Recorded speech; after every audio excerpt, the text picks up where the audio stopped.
Friends, we are in for a treat today. I am joined by friend and contemporary Christian recording artist Jasmine Murray. Hey, Jasmine.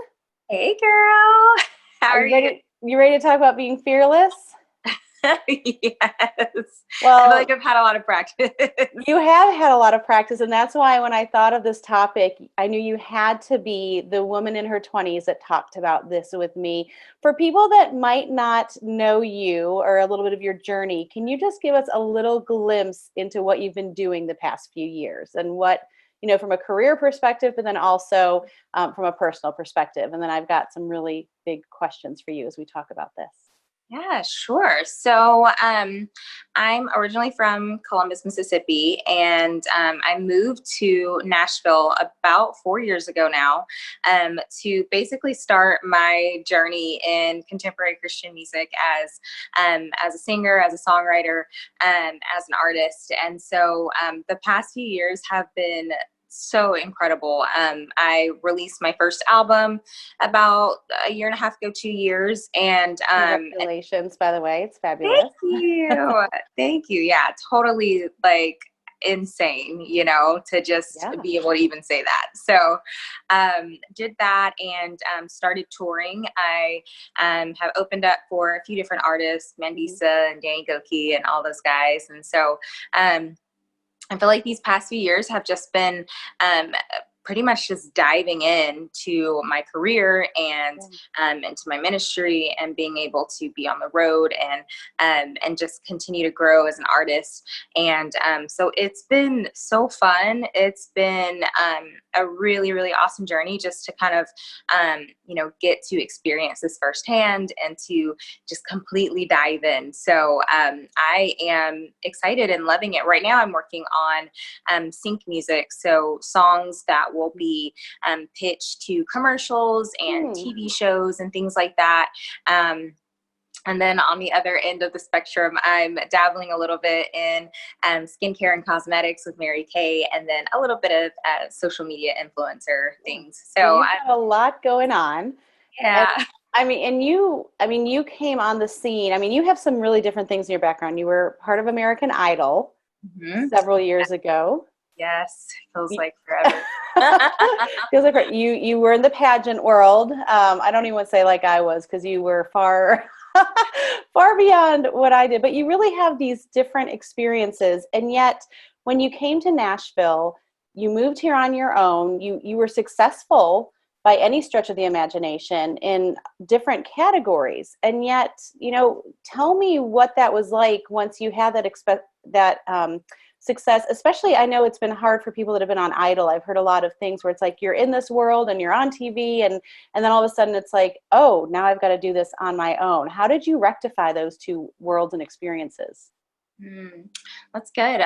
So I auditioned for Idol when I was 16. Wow. So I'm 28 now. So it's been a good chunk of time Yeah. since my experience and just how the music industry has changed, how that show has changed Yeah. so much. But I mean, it definitely opened a ton of doors for me. And in the music world, I feel like it's all about kind of relationships and building those connections with people. And so kind of fast forward to where I am now, I feel like, my career didn't necessarily just take off after the show. Right. I definitely had a lot of opportunities that came from it. But like I said, I mean, I just moved here about 4 years ago, and that's when things actually really started to take off where I moved and signed with my label and started working on the album and all that. So I would say though, when I first moved here, it was definitely very difficult because, like you said, I did move here on my own. I didn't really know anybody. And so it was a really tough and challenging time at that moment, because I felt like I was really excited about, this new journey with the label and writing and all of that. But at the same time, I was very just nervous because I hadn't done this before, not to Sure. not um, in this capacity before. And so it was so exciting, but it was nerve-wracking. I think I put a little bit of pressure on myself because I just wanted to do a good job, and I wanted to, my label was supporting me and my agent supporting me. And so you just want to make people proud.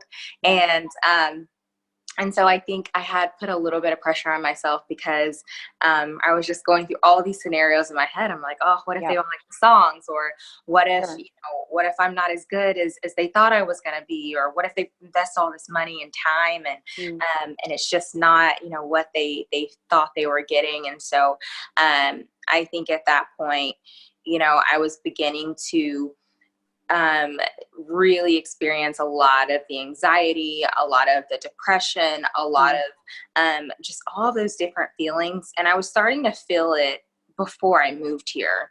But I think once I did take that move, I think that's when things started to really heighten for me. Yeah, talk to us, if you don't mind, talk to us and let us inside your head a little bit about those different voices. It's one thing to say, I'm moving to Nashville and I'm going to start this music career and everything's going to be great, right? You have to believe enough in yourself to even take that step. But then you were already so vulnerable in admitting, here's the voices that crept in, and whether or not someone's moving to Nashville for a music career or going to college or their kids are going to college, or right at every life stage, there's that, oh, I can do it. No, I can't. I can do it. No, how do you battle that in your head? How do you triumph? And where did you get your strength to come out of that where you are now? Yeah. I had a lot of different thoughts going on in my head at that time. And I think that, one of the biggest things for me was, definitely my faith. Like, that's always been a huge part of me. I grew up in a single parent home where my mom raised me and my 4 siblings by herself. And so I definitely had a really good depiction of what it looked like to have a life centered around Christ, because my mom did a great job at modeling that for me and all of my siblings. And so at the root of it, my faith has always been number one. And so that is always where I've had my strength, always where I felt grounded and my foundation has been in. But I think, when you have such a drastic life change, moving to a completely different city, you don't know anybody, you're starting this new this new career, and it's just all so crazy and just so everything's unknown. And so it definitely sparks, a bit of anxiety, which I think is normal for anyone starting a new journey.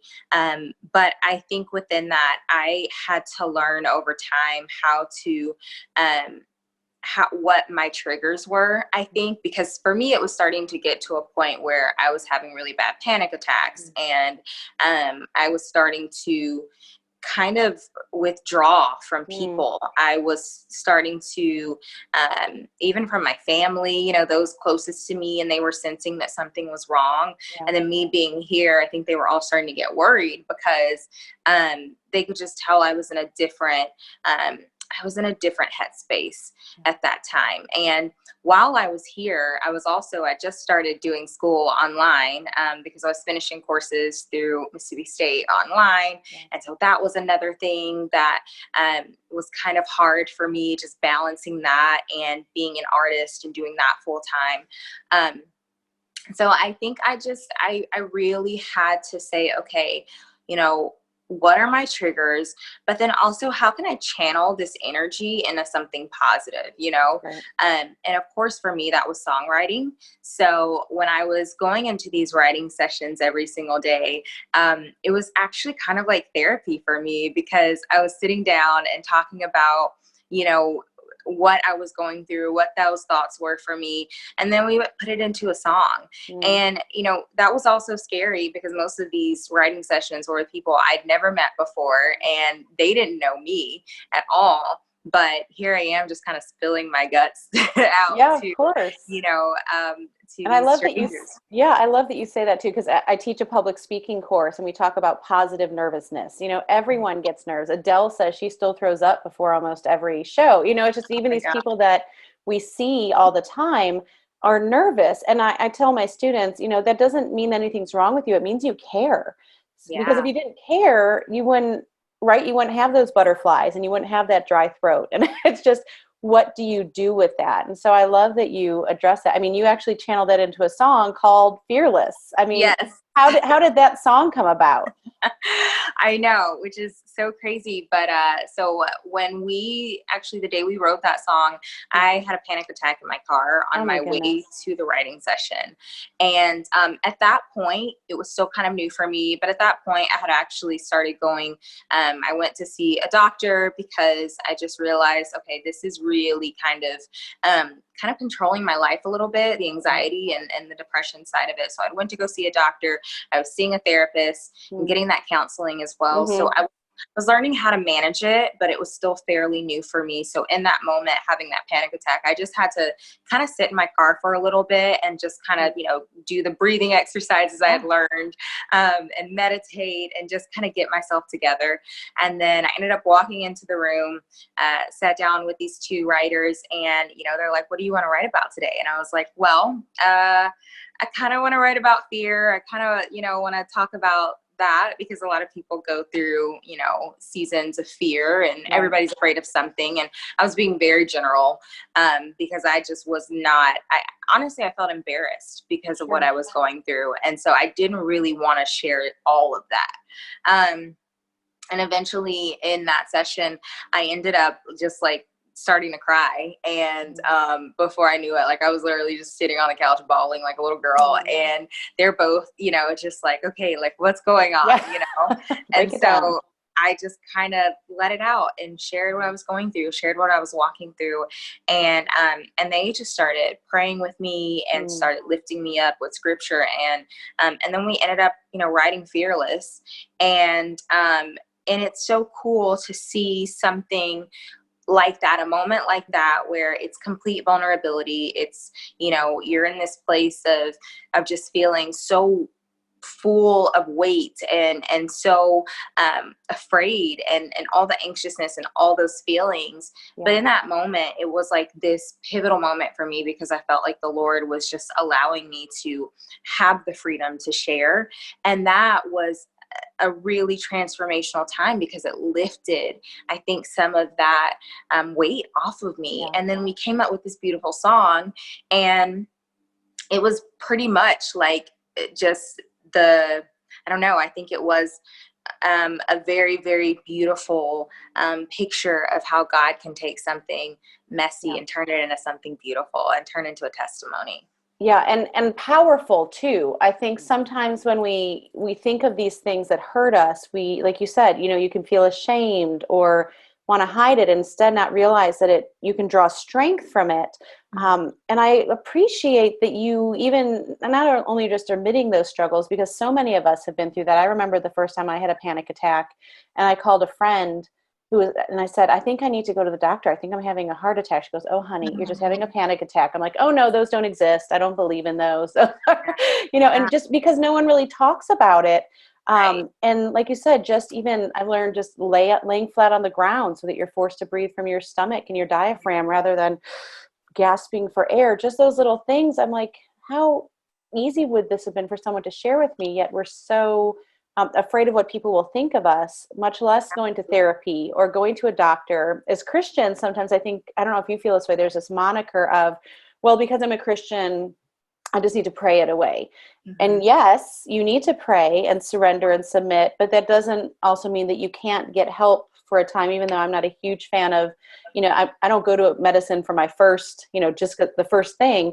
But God has put doctors on this earth to help us in wisdom. So yeah. And I think that we have to do a better job at having those conversations, like you said, because I remember not having any idea what was going on. And all I did was Google stuff. And you know how that goes when you go down that trail. I mean, you find every disease known to man that you think you have that's not diagnosed. Exactly. It was horrible. But I think that, I learned a lot by doing the research, but then also, going to see the physician, going to see someone I could talk to, and then sharing it with my family. I think that, like you said, everybody's body is different. So I think you have to do what's right for you.